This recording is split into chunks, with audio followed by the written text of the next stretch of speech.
445. But I want to explain it little more, because later on I realized there is a more explanation is needed in that, and I have checked with some of them, and then I realized the deeper understanding, the depth of God was not transmitted.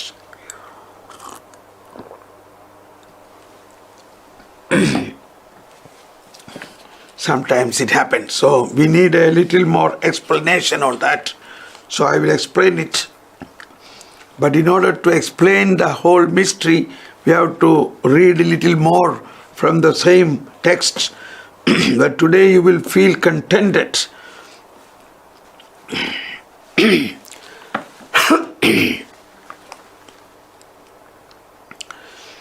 So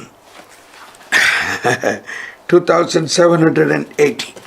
We can invoke God, Father, because, now this is very important, this word, because He is revealed to us by His Son. Son became man. And because His Spirit makes Him known to us. This is the preface like thing. So, He is revealed to us. He is revealed to us. That is what we heard. No eye have seen. No ears have heard. No, not conceived in the human heart. But that is beyond our human perception, beyond our human understanding. Such a substance or such a mystery is revealed by God. How? At the end of this paragraph you will see how it was revealed. It is by making us participant in that union of Father and the Son. He made us a sharer in God's own life.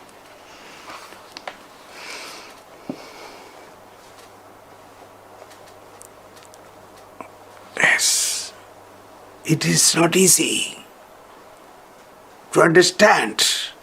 It is understood not by our ability. It is revealed, that is made to understand by God's ability.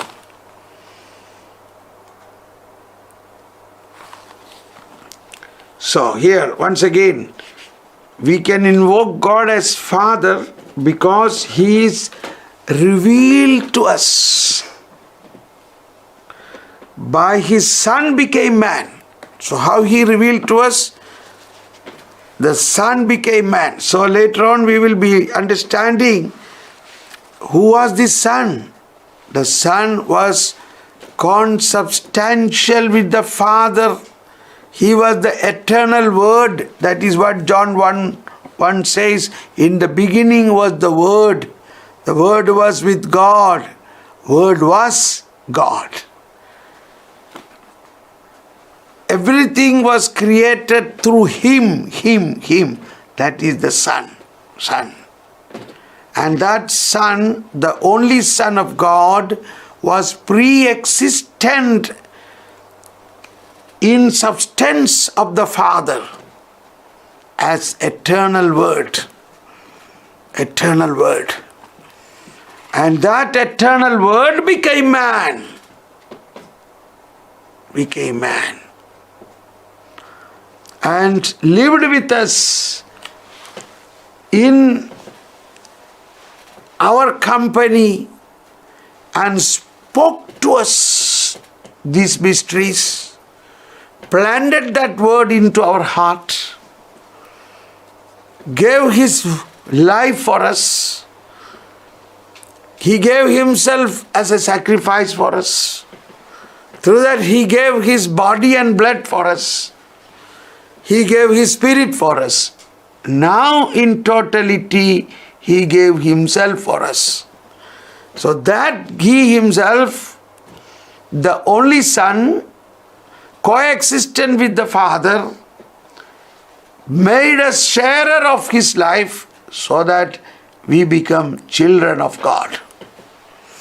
Now, the difference we are going to understand is, yesterday we at one point recognized that Jesus never said our Father except in one place in the Our Father prayer. Only in the Lord's Prayer He said our Father. In all other praises, either He said my Father or your Father or only Father.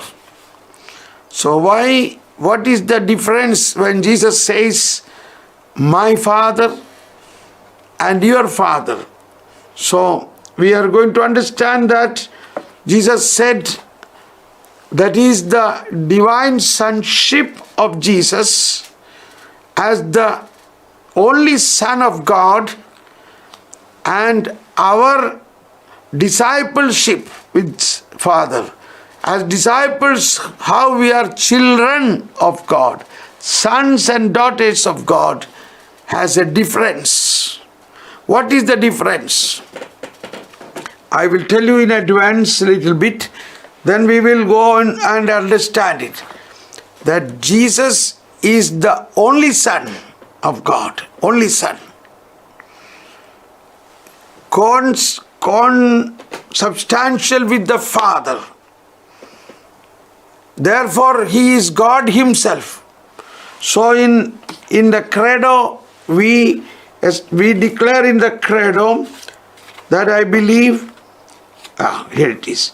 We believe in one Lord Jesus Christ, the only Son of God. So the only Son of God, so we are not in the only Son, He is the only Son of God. So we are children of God. So what is the difference? What is the difference? What way He is different than us? He is different than us because He is only Son of God, eternally begotten of Father, God from God. He is God, light from light, true God from true God, begotten, not made. That's the point. He is begotten, not made, because He is God. We are all created. We are all created. We are all made. We are human beings, created in the image and likeness of God. But we are not God. We are not creator. We are creatures. God from God, light from light, God from true God, begotten, not made. One in being with the Father. He is one in being with the Father, so He is God. Through Him all things were made. So that is, all things were made. For us men and for our salvation, He came down from heaven. So in this we understand the difference of God's, Jesus' sonship and our sonship. So with this much we understand. Now we go into the derivation of that. I will derive from the scripture how these are all explained by Jesus Himself and from the teaching of the Catechism of the Catholic Church.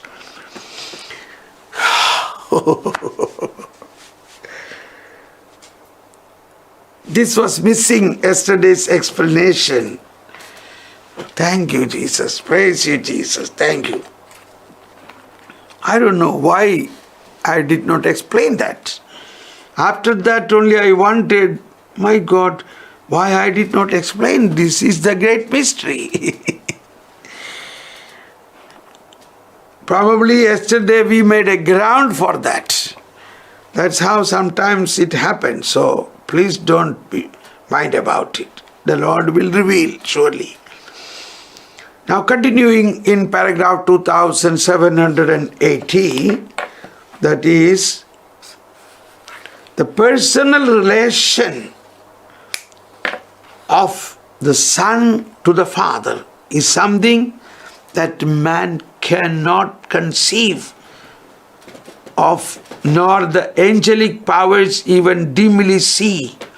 And yet the Spirit of the Son grants a participation in that very relation to us who believe that Jesus is Christ and that we are born of God.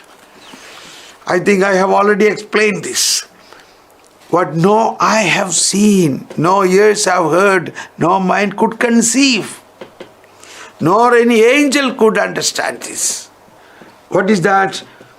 The personal relation of Son and the Father. That is the consubstantial with the Father as eternal Word, coexistent and pre-existent, preeminently existent. So this is a mystery. That is a big mystery. To understand that, we need to really pray for wisdom. I think now all of you will understand this. Now, all of you will understand this now.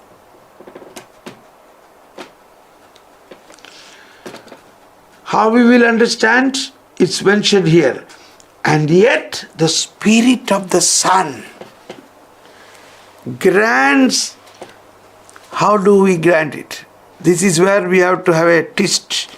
How do we understand this? Not by derivation, not by revelation, but by participation. Praise the Lord. So you might remember the first stanza of the Catechism, why God created us. God created us to make us sharer in His own blessed life. A participation. God revealed to us not a theory, but maybe it is a theory, it is a dogma, but that we understand not by way of letters, but maybe visibly it is letter, but through that He is giving Himself a participation in His own life. Not only His own life, a participation in the life of that union between Father and the Son. How? Through the Holy Spirit. So how will we share? We share in the life of the most Holy Trinity. Hail, Holy Trinity, God who dwells within our heart. Okay. That is why at the beginning of the Holy Eucharistic celebration the priest announced, grace of our Lord Jesus Christ, love of God and the fellowship of Holy Spirit be with you. Participation. And eventually we receive Him in the body and blood. And the Spirit and the Word, we receive Him in the whole Holy Eucharist. So that we are participating in the life of Christ. That is also the definition of grace. Grace means participation in the life of God. So we understand these things not by some letters, not speaking by God. All that was only preliminary, but eventually God giving Himself to us so that we participate in His blessedness. So read this once again. The personal relation of Son to the Father is something that man cannot conceive, or nor the angelic powers even dimly see. And yet the Spirit of the Son grants a participation. Lovely, lovely. Yet the Spirit of the Son grants participation in that very relation to us who believe that Jesus is the Christ and that we are born of God. And referring to this is John 1:1. And John 1:1, I already said, in the beginning was the Word, Word was with God, Word was God. Everything happened, everything was created through Him. Now that word is related as He. And then again John 1 John 1 John chapter 5:1. Okay, that 1 John chapter 5:1. I got it here. Everyone who believes in that Jesus is the Christ is begotten by God, and everyone who loves the Father. There is some little disturbance. If may happen, I will continue. Oh, praise you, Jesus. It will be recorded, then I will be uploading it. But I don't think it will happen. Let us thank and praise God. There is some errors are showing here. Praise you, Jesus. Thank you, Jesus. Praise you, Jesus. Thank you, Lord. Thank you, Lord. Thank you, Lord. Thank you, Lord. Praise you, Lord. Thank you, Lord. Praise you, Lord. Thank you, thank you, thank you. Okay. Now we go to 240. 240.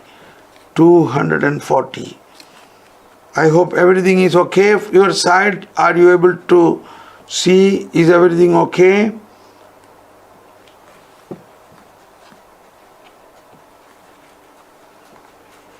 Everything okay. Thank you, Princey. 240.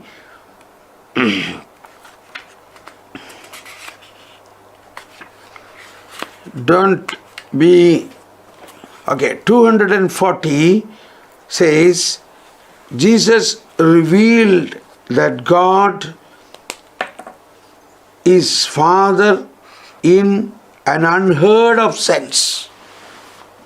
Jesus revealed that God is Father in an unheard of sense. He is Father not only in being Creator, that's it. He is Father not only in being Creator, He is eternally Father in relation to His only Son, who is eternally Son only in relation to His Father. No one knows the Son except the Father, and no one knows the Father except the Son, and anyone to whom the Son chooses to reveal Him. So here we are developing this mystery. This mystery is understood. Jesus revealed. So Jesus is the one who revealed this. We understood how He revealed, not by some explanatory definition, but by making participation in His very life. That's real. That's how today we are able to understand these things. That's why many people in the world do not understand fully. So it is a step-by-step process. For us also, many things we today understand, we are wondering why this we did not understand earlier. Why all this age we did not understand this? Somebody wrote me yesterday, this Catechism of Catholic Church book is with me for last 12 years. I read little bit, then I close it and keep quiet. Several times, but now it has become such a fire, such a beautiful understanding. When somebody explained it, I don't know. So Jesus revealed that God is Father in an unheard of sense. So far no one can explain this. No prophet can explain this. Only Jesus. That is how we understood from the beginning, catechesis tradende, what is important is a Christocentric approach. Christocentrality, Christocentricity. So we must recapture that Christocentricity for us to understand the revelation through Christ only. Only Christ can reveal the Father. And He revealed us in an unheard sense. He is Father not only in being Creator, He is eternally Father in relation to His only Son, who is eternally Son only in relation to His Father. No one knows the Son except the Father. No one knows the Son except the Father. And no one knows the Father except the Son. No one knows the Son except the Father. And no one knows the Father except the Son. And anyone to whom the Son chooses to reveal Him. Son chooses. So this is Matthew chapter 11:27. Now we are going into more detail in paragraph 441 to 45. 441. We read all these things yesterday, but we are now going to go into a deeper understanding of that, in which we now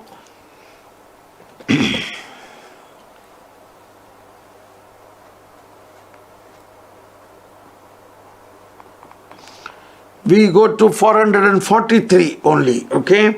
The other ones we already understood, but in 443 and 44, wherein we will understand the real mystery. So here, I read it first from the last part of this. He distinguished His sonship from that of His disciples. That's the point. He distinguished His sonship, that of His disciples. That is ours. So how we are children of God and how He is the only Son of God. So this distinction we must understand. He distinguished His sonship from that of His disciples by never saying our Father except to command them, you then pray like this, our Father. Only in one place Jesus said our Father. In all other place He either said Father or my Father or your Father. He never ever said our Father. So that is what is important here when we learn the prayer, our Father. So only in this place of prayer He said our Father. And He rather commanded us, then you then pray like this, our Father. He emphasized this distinction by saying my Father and your Father. So we can see that referring to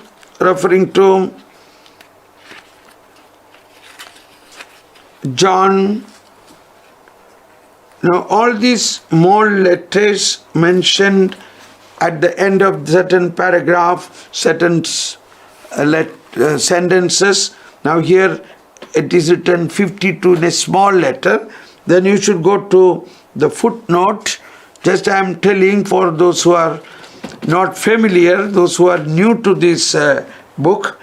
So this is how we have to learn. That small little letter at the end of the sentence is referring to either a scripture point or some papal teachings or teaching of the Second Vatican Council or saints' life, etc. So that we have to refer.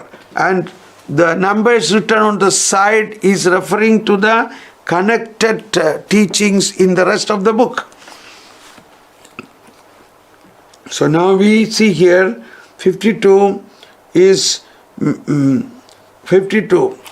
That is to show wherever, hello Angelica, welcome you, our Father, and emphasize distinction saying my Father. So 52. That 52 is relating to so many scripture points. Let us read from the beginning. That is Matthew 5:48. We already read this yesterday, but today we are going to understand it in a more deeper way. I got it. Matthew 5:48. He said, so be perfect just as your heavenly Father. He did not say our Father, your Father. And again, Matthew 6:8. Matthew 6:8. Do not be like them. Your Father knows what you need before you ask Him. Your Father. He did not say our Father. Now in 6:9, the only one place in the whole Bible, He says, this is how you are to pray, our Father in heaven. Therefore, there is a lot of uniqueness in this expression. Thank you, Anita. And then comes to 7:21. 7:21 says, not everyone who says to me, Lord, Lord, will enter the kingdom of heaven, but only the one who does the will of my Father. My Father. See that? There he says, my Father, not our Father. So then Luke 11:13. In Luke 11 is the another version of the Our Father prayer, but there he did not say our Father. Even here Luke 11:13, but even Luke 11:2, he said to them, when you pray, say, Father, hallowed be your name. He did not say our Father. Luke 11:13, if you then who are wicked know how to give good gifts to your children, how much more will the Father in heaven? There also used only word Father. Then comes to John 20:27.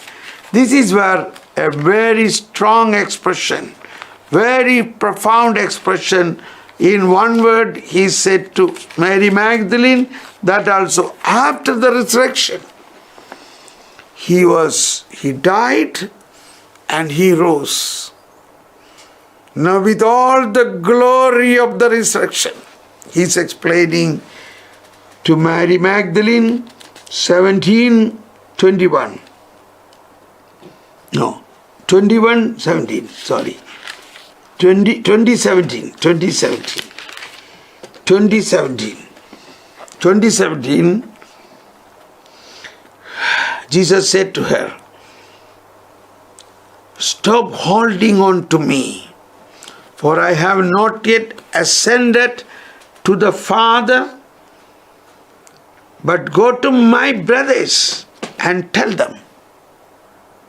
He considered the apostles as his brothers. I am going to my Father and your Father, to my God and your God. So, now the question is, why this distinction? Why this distinction? So, that is the truth. That is the truth. And how we have to understand this? So we heard here,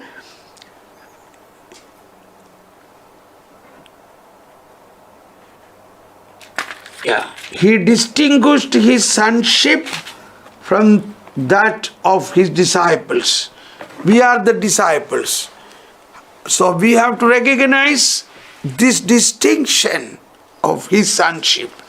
Now we read the earlier in the same paragraph 443 from the beginning.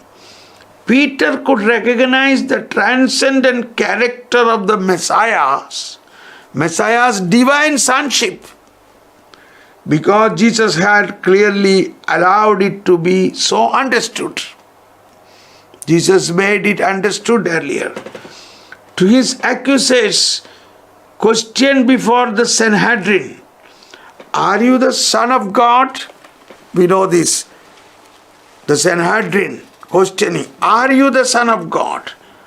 Then, are you the Son of God then?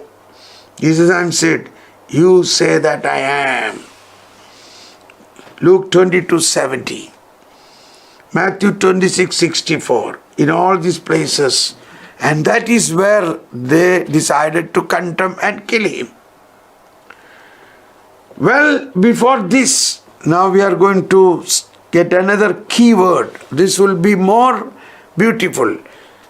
Well, before this, Jesus referred to himself the Son, who knows the Father, as distinct from the servants. God had earlier sent to his people. He is superior even to the angels. 51. Here, Matthew 11:27, we know that. Matthew 21:38, Matthew 24:36. He distinguished his sonship from that of his disciples by ever saying, our Father. Okay. Now we go to the 444. This is the climax of the revelation. 444. Remember, 444. CCC 444. Big revelation. This is what I should have explained yesterday, but the Lord did not do that. The Gospel report that at two solemn moments, the baptism and the transfiguration of Christ, the voice of the Father designate Jesus his beloved Son. We know that. 53. In reference to 53, that is Matthew 3:17, the baptismal time, and Matthew 17:5 at the Mount Tabor, when Jesus was transfigured, the cloud came, and from the cloud God the Father spoke to him, this is my beloved Son. And now Jesus calls himself the only Son of God. That is important. The only Son of God, and by this title affirms his eternal pre-existence. His eternal pre-existence. Please note that word. Eternal pre-existence. This is where the key. He is the only Son of God. Eternally pre-existed with the Father. Coexisted, consubstantial. All these are the words used. Psalm 54. That is written in John chapter 3:16 and 10:36. John 10:36 and 3:16. John 3:16, we know, God so loved the world, he has sent his only Son, so that whoever believes in him shall have eternal life. John 3:16. For God so loved the world that he gave his only Son. We have not really thought about that part of only Son. Only Son. He is the only Son. So different than us, children of God. Now what way he is different? So that everyone who believes in him might not perish, but might have eternal life. Again in 18, whoever believes in him will not be condemned, but whoever does not believe has already been condemned, because he has not believed in the name of the only Son of God. Only Son of God. Only Son of God. Only Son of God. And again Jesus said in John 10:36, John 10:36, 35 onwards, if it calls them gods to whom the word of God came and scripture cannot be set aside. 36, can you say that the one whom the Father has consecrated and sent into the world blasphemes because I said I am the Son of God? Very clear. Because I said I am the Son of God. So here, now this is where we have to understand the difference of the only Son of God, the Son of God, and we, the children of God. Because as He is Son of God, we connect it with our credo. We believe in one Lord Jesus Christ, the only Son of God. The only Son of God. Eternally begotten of the Father, God from God. He is God from God. He is consubstantial with the Father. He is God. He is only Son of God, so He is God. We are not God. We are children of God. How? And another difference is light from light, true God from true God, begotten, not made. Begotten, not made. He is only Son of God, but not made. He is not created. He is not made, but we are created. Not made, but one in being with the Father. So that's it. He is one in being with the Father. He is one substance with the Father. One substance with the Father. Through Him all things were made. So in that we include. We were made through Him. And for us men and for our salvation, He came down from heaven. Okay, so this makes it very clear now. Very clear. Oh my God, time is over. Ooh. So now, he asked for faith in the name of the only Son of God. In the centurion's exclamation before the crucified Christ, truly this man was the Son of God.